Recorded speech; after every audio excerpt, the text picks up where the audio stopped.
Alright, we're back to Malaysia, and some groups are still there at the custom checkpoint. Some are coming back from Khao Lak. No, they're still there having foot massage. One guy went up to Chiang Mai and he's doing the Mei Hong Son loop, the one with 1,600 corners. Yeah, it's crazy. One guy is already back to Ipoh, and yeah, it's nice, you know. Cars bring us to places that we can never imagine. You know, the special thing about cars is that it allows you to roam freely. It is a very different mode of transport as per plane or trains and all that, whatever, because those are, you know, you have a destined route and all you care for would be the final destination. Whereas cars, because it travels on the ground level, we are in full control of it. We can stop whenever we want, we can turn left wherever we want, turn right wherever we want. It's just an extension of our foot. So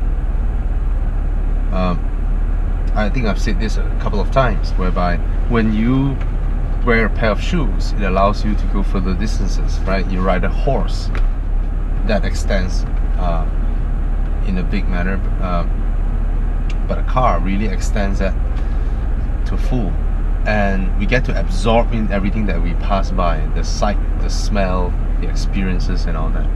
So that's what makes us love cars so much. It is an embodiment of freedom of movement, freedom to explore, freedom to add more memories, you know, go places, travel, see more. Yeah, that's what makes cars special. That's what makes us love cars so much. And in the spirit of Evoenduro, we fully immerse ourselves in this, you can call it romanticism, with these whole machineries, but what they are able to give us, the value that they give us, is something that is incomparable. That's why I made videos that say, why do you complain about the resale value of cars? I mean, if it is for you to travel to A to B, then what would be the resale value of your flight ticket, right? The value of a car is the same as the value of a plane ticket. It brings you places, yeah, and more. Yeah. So thank you so much for those who joined Evoenduro this year. Can't wait to see you guys in 2019. And for those of you who has never participated in Evoenduro before, you have to do it once, at least once. And it's not just expensive cars, as I've mentioned earlier on.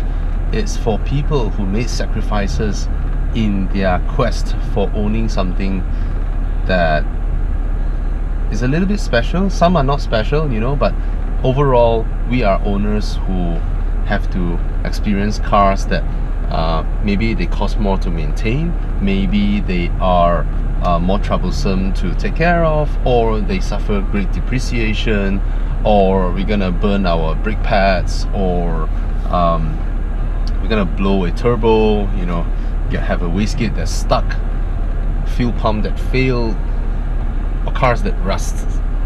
But at the end, this is what makes these machines special, and that's what we're gonna see each other during Evoenduro. Cheers, guys. Do you guys know there's a U-turn below the Penang Bridge? we just learned about it after Jack took a wrong turn. See, there's no wrong moments. We get to learn new things every day. Interesting. Now we U-turn back to Auto City.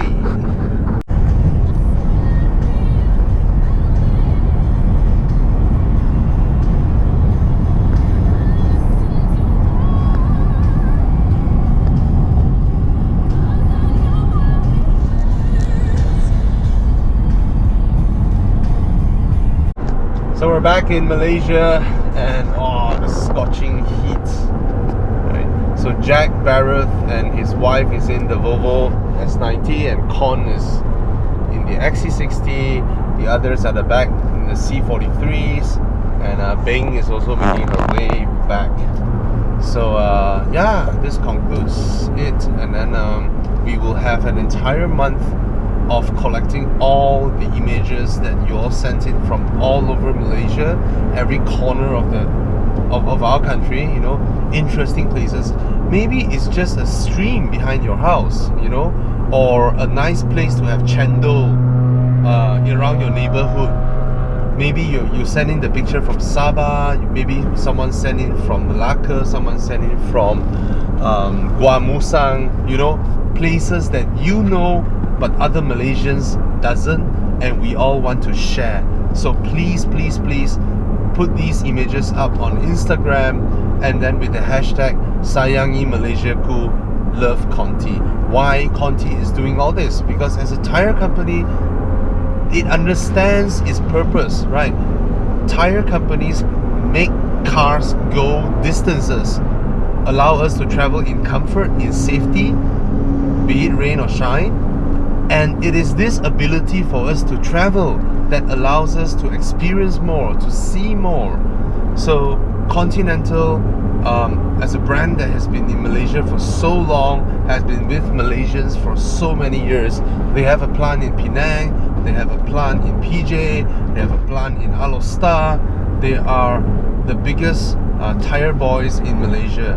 So many Malaysians grow up, go places in their cars or their parents' cars that are fitted with Continental tires. So in this 61st National Day, we really want to celebrate this and want everyone in Malaysia to send in pictures of interesting places that you all wanted to share with each other. Every week a GoPro is to be won, and by the end of 31st August, there will be 2 winners that will win a set of Continental tires. One whole set, whether your rim is 19-inch or 15-inch. Alright, so yeah, heading back. Oh, another interesting thing, the S90 in front, of course this is a locally built CKD unit. Jack asked me a very interesting question, because he said in US, the S90s in US doesn't have such a high quality interior material as the ones in Malaysia. See, we should be proud of ourselves. Oh, and if you do not know, Volvo is the first car maker that has set up plant in Malaysia back in 1960s, and it is also the first country out of Sweden where Volvo set up a plant. And then we are also the first country where Volvo assemble the plug-in hybrid systems out of Sweden. Should be proud, huh?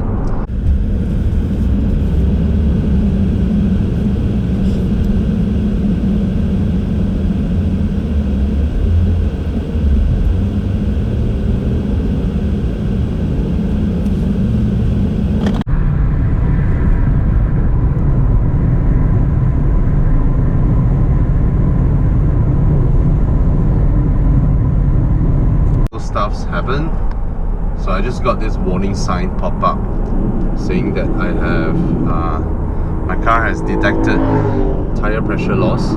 This is an older generation BMW, so it only tells you that one of your tires have a pressure loss. It doesn't tell you which. So I just have to turn in and quickly get it checked, just in case. We might have punctured something. Oh, but it's gonna be really packed because there was a massive jam just now. Every single idiot slowed down to look at a car that was burnt, and because that causes a jam, right? The burning car causes a jam at the first place. A lot of people were affected by the jam, and then they have to crawl, not knowing what happened. When they saw the burnt car, their minds would be thinking, hey, I've already sacrificed my time to queue up in the jam. I might as well use up my sacrifices and look at the car even more, because I can see that the traffic is clearing up front. I have paid my dues. I'm entitled to see the car and cause you motherfuckers behind more jam. Yeah. Let's head to the petrol station. Yeah. Okay, we just give my tires an all-round refill of air, and I'm not sure if it's the sensor or something bumped it, but nevertheless, back on our way. 8 p.m. Another 220 kilometers to go.